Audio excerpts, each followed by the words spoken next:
So आजच्या लेक्चरमध्ये आपण ऍसिड अँड बेसिस ओके तर यांच्या संदर्भात इन्फॉर्मेशन प्राप्त करणार आहोत. आता ऍसिड आणि बेस हे काही वेगळे पदार्थ नाही आहेत. पहा, साधारणतः तुम्हाला माहित असेल की आपली जी पचन संस्था आहे तर या पचन संस्थेमध्ये सुद्धा एक ऍसिड प्रेझेंट आहे आणि त्याचं नाव काय आहे? Hydrochloric acid. काय आहे? Hydrochloric acid. म्हणजे जेव्हा आपण अन्न गिळंकृत करतो तर त्यानंतर स्टमक म्हणजे जे जठर आहे त्यामध्ये अन्न घुसळल्या जातं, बरोबर आहे का? आणि त्या ठिकाणी काय प्रेझेंट असतो? हायड्रोक्लोरिक ऍसिड प्रेझेंट असतो. त्यानंतर आपण जे डेली दही यूज करतो, बरोबर, त्यामध्ये लॅक्टिक ऍसिड आहे. त्यानंतर लिंबू माहिती आहे सर्वांना, त्यामध्ये सिट्रिक ऍसिड आहे. चिंच असेल, आवळा असेल, असे असंख्य पदार्थ आहेत की ज्याच्यामध्ये काय आहे? ऍसिड प्रेझेंट आहे. त्यानंतर बेस असणाऱ्या वस्तू सुद्धा आपण वापरतो का, जसं की सोडियम कार्बोनेट. म्हणजे काय? कुठे माहिती का तुम्ही? वॉशिंग सोडा जे आपण निरमा पावडर वापरतो ना तुम्ही, तर त्यामध्ये तो बेस आहे. त्यानंतर जे खाण्याचा सोडा आहे त्याच्यामध्ये काय आहे? Sodium bicarbonate. त्यानंतर जे चुना आहे त्यामध्ये आहे कॅल्शियम हायड्रॉक्साईड. म्हणजे याचा अर्थ काय झाला की आपल्या दैनंदिन जीवनामध्ये असे बरेचसे पदार्थ आहेत की ज्यांच्यामध्ये ऍसिड प्रेझेंट असेल किंवा बेस प्रेझेंट असेल. एखाद्या वेळेस तुम्ही घरी पाहिलं का, तुमची इन्व्हर्टरची बॅटरी असते का, त्या बॅटरीमध्ये सुद्धा काय टाकावं लागतं? ऍसिड. ते ऍसिड सल्फ्युरिक ऍसिड असतं. कोणतं असतं? Sulphuric acid. ओके. त्यानंतर जे खत आपण शेतामध्ये वापरतो त्या खतांमध्ये सुद्धा कशाचा वापर केलेला असतो? ऍसिडचा वापर केलेला असतो, बेसिसचा वापर केलेला असतो. येते लक्षात? आता हे सर्व असल्यानंतर आता आपण ऍसिड या कंटेंट बद्दल या लेक्चर मध्ये माहिती समजू. फक्त ऍसिड बद्दल. ऍसिड ज्याला आपण मराठीमध्ये काय म्हणतो? आम्ल. काय म्हणतो? आम्ल. आता ऍसिडचे काही गुणधर्म आहेत, त्या प्रॉपर्टीज आपल्याला क्लिअर माहित पाहिजे. पहिली प्रॉपर्टी आहे पहा की जी चव आहे ती कशी आहे? सोर. सोर म्हणजे कशी? आंबट चव आहे. आणि आंबट चव म्हणलं की तुम्हाला तुमचे आवडीचे पदार्थ आठवत असतील. त्यामध्ये लेमन, लिंबू असेल, टॅमेरिंड म्हणजे चिंच, विनेगर, आमला, हे ना, असे असंख्य पदार्थ आहेत की ज्याची चव सोर आहे. आणि सोर टेस्ट ही जनरली कोणाचं वैशिष्ट्य आहे? ऍसिड. की आम्लयुक्त पदार्थांची चव ही कशी असते? आंबट असते, सोर असते. आता जेव्हा ऍसिडचा आपण सोल्युशन तयार करू, काय तयार करू? सोल्युशन. आता तुम्हाला सोल्युशन काय आहे? तर सोल्युशन म्हणजे काय? द्रावण. समजा मी मीठ घेतलं, मिठाचं सूत्र माहिती का सर्वांना? NaCl. तर मीठ जे आहे ना ते असतं सोल्यूट. काय असतं? सोल्यूट. यामध्ये मी पाणी मिळवलं, पाणी जे आहे ना ते आहे सॉल्व्हंट. काय आहे? सॉल्व्हंट. आणि याच्यापासून साल्ट सोल्युशन तयार होतं. काय तयार होतं? Salt solution. म्हणजे असं या दोघांचं मिश्रण झालं, पाणी आणि सोडियम क्लोराईड या दोन्हीचं एक द्रावण तयार केलं तर ते काय तयार झालं? त्याला इंग्रजीमध्ये काय म्हणायचं? सोल्युशन. म्हणजे सोल्युशन हे कसे तयार होतात? जेव्हा सॉल्व्हंट मध्ये कोण डिझॉल्व्ह होतो? डिझॉल्व्ह म्हणजे विरघळणे. कोण विरघळतो? सोल्यूट विरघळतो, तेव्हा काय तयार होतात? सोल्युशन तयार होतात. हे क्लिअर झालं? मग आता आपला पॉइंट काय होता की सोल्युशन मध्ये हे जे ऍसिड्स आहेत हे कोणते आयन देतात? H+ ion. काय देतात? H+ ion. याला आपण हायड्रोजन आयन म्हणू. काय म्हणू? Hydrogen ion. जसं की पहा, समजा आपण HCl हा जो ऍसिड आहे तर याच्यामध्ये काय मिळवलं आपण? पाणी मिळवलं. काय मिळवलं? पाणी. मग पाणी ऍड केल्यानंतर याच्यामध्ये पहा H+ आणि Cl- हे जे पॉझिटिव्ह आयन असतात त्यांना आपण काय म्हणत असतो? कॅटायन. काय म्हणतो? कॅटायन. आणि जे निगेटिव्ह आयन असतात त्यांना काय म्हणतो आपण एनायन. मग आता मला सांगा HCl ऍसिड जे आहे याला जेव्हा मी पाण्यामध्ये मिळवलं तेव्हा कोणते आयन तयार झाले? H+. बरोबर आहे का? म्हणजे सामान्यतः जे ऍसिड्स आहेत ते पाण्यामध्ये कोणते आयन देतात? H+ आयन म्हणजे हायड्रोजन आयन्स देतात. त्यानंतर सोल्युबल इन वॉटर अँड कोरेसिव्ह. आताच पाहिलं आपण की ऍसिड जे आहे हे पाण्यामध्ये द्रावणीय असतात म्हणजे ते सोल्युबल आहेत, त्यामध्ये ते डिझॉल्व्ह होतात म्हणजे विरघळू शकतात. कशामध्ये? पाण्यामध्ये. येते लक्षात? पहा, तुम्ही नवीन बांधकाम केलं ऐकलं असेल की काही जण फरशी जी आहे ती ऍसिड न धुवून घेतात. बरोबर आहे का? मग ऍसिड न धुवून घेताना डायरेक्ट ऍसिड वापरतात का? पहा, ऍसिड जे आहे ना हे तीव्र आणि दाहक असतात. ते शरीरावर जर पडले तर आपल्याला इजा होऊ शकते. मग हे त्याची तीव्रता कमी करण्यासाठी आपण ऍसिड मध्ये सावकाशपणे काय टाकत असतो? पाणी टाकत असतो. ऍसिड जर तीव्र असेल तर त्याला म्हणायचं पहा कॉन्सन्ट्रेटेड. काय म्हणायचं? कॉन्सन्ट्रेटेड है ना, तीव्र असेल. आणि त्याच्यामध्ये आपण जसं जसं पाणी ऍड करत जाऊ तसं तसं ते कसं होत जातं? डायल्यूट. कसं होत जातं? डायल्यूट. म्हणजे कॉन्सन्ट्रेट ऍसिडला जर आपल्याला डायल्यूट करायचं असेल म्हणजे विरल करायचं असेल तर त्यामध्ये आपण काय ऍड करतो? पाणी. पाणी काय ऍड करतो? कारण पाण्यामुळे त्याची जी कॉन्सन्ट्रेशन आहे ती कमी होणार, दाहकता कमी होणार आणि अशा पद्धतीने आपण डायल्यूट ऍसिड तयार करतो. मग डायल्यूट ऍसिडने जास्त इजा होते का आपल्याला? नाही. आणि म्हणून लक्षात ठेवायचं की वॉटर मध्ये ते सोल्युबल आहे, मात्र कशा आहेत? कोरोजिव्ह आहेत.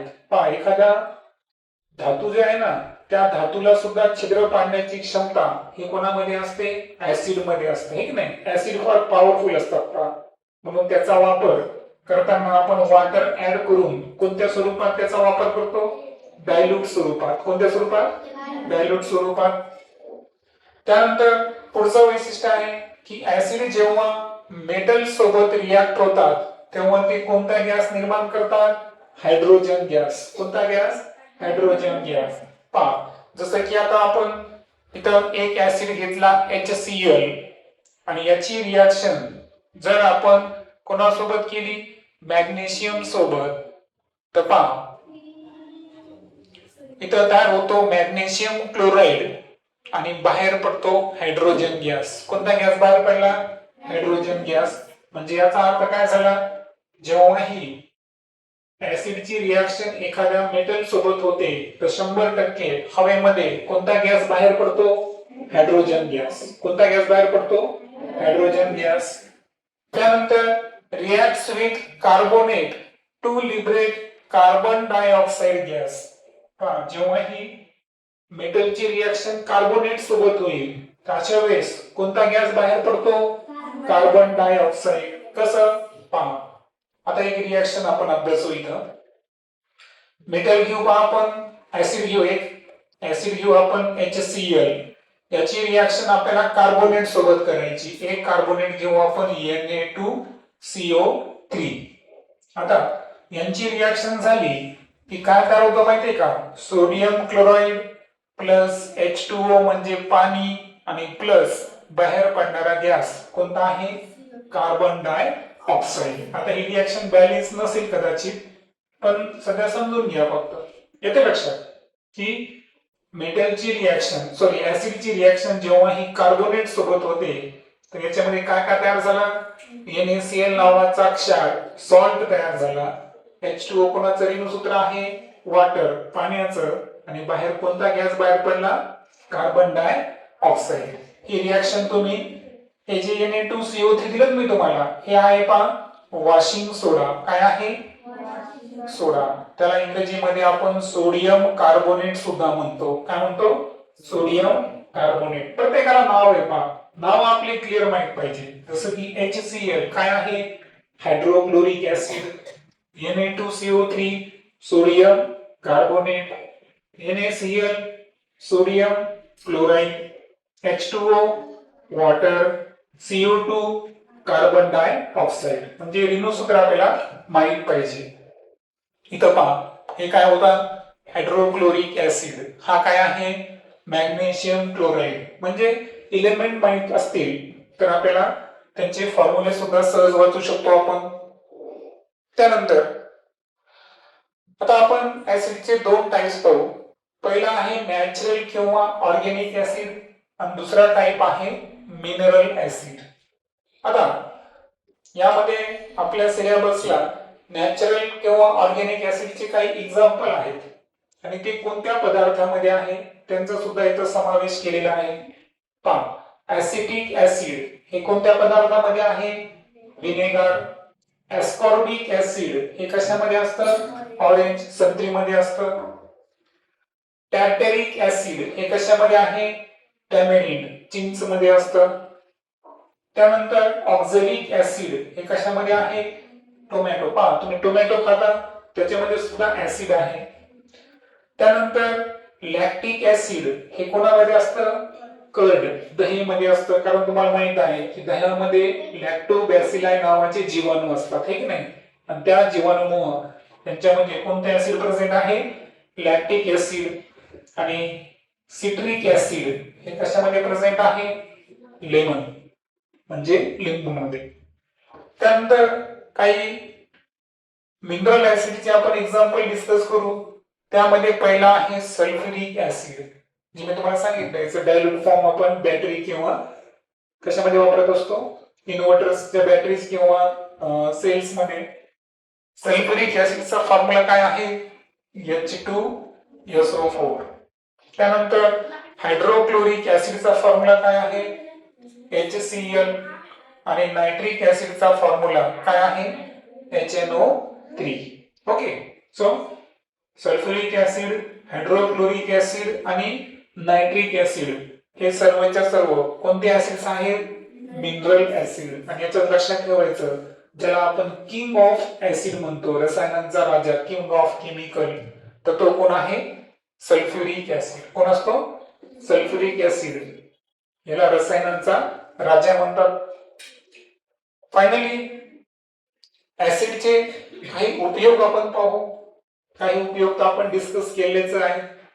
यामध्ये प्रोडक्शन ऑफ केमिकल फर्टिलायझर, जी रासायनिक खतं आहेत, है ना, ऐकलं असेल तुम्ही की बरीचशी खतं आपण शेतीसाठी वापरत असतो. तर त्या रासायनिक खतांच्या निर्मितीमध्ये ऍसिडचा वापर होतो. त्यानंतर एक्सप्लोजिव्ह म्हणजे स्फोटके, याच्यामध्ये पण ऍसिड आहे. मेडिसिन्स, बऱ्याचशा औषधामध्ये सुद्धा आपण कशाचा वापर करतो, ऍसिडचा वापर करतो. त्यानंतर डाईज अँड पेंट्स म्हणजे वेगवेगळ्या प्रकारचे रंग असतील त्यामध्ये सुद्धा ऍसिडचा यूज होतो. Dilute H2SO4 use in batteries और इलेक्ट्रिक सेल. तर बॅटरी किंवा जे इलेक्ट्रिक सेल असतात, ड्राय सेलचा पण अभ्यास केलेला आहे, है ना. त्यानंतर निकेल कॅडमियम, अशा बऱ्याचशा सेल्स मध्ये आपल्याला किंवा घरच्या बॅटरीमध्ये आपल्याला कोणते ऍसिड पाहायला मिळेल, H2SO4. तुम्ही पाहिलं असेल बऱ्याच वेळेस बॅटरी जे चार्जिंग चलत नसेल तर आपल्याला काय करावं लागतं, त्याची ऍसिड लेवल भरून घ्यावी लागते, बरोबर. त्यानंतर डायल्यूट हायड्रोक्लोरिक ऍसिडचा वापर जर पाहिला तर पहिला आहे वॉटर स्टरलायझेशन, म्हणजे पाण्याचं निर्जंतुकीकरण, बरोबर आहे का. तर पाणी जर निर्जंतुक करायचं असेल तर अशा वेळेस डायल्यूट HCl वापरतात.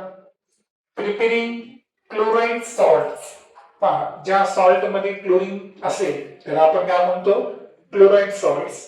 तर क्लोराईड सॉल्टच्या निर्मितीसाठी डायल्यूट HCl चा वापर करतात.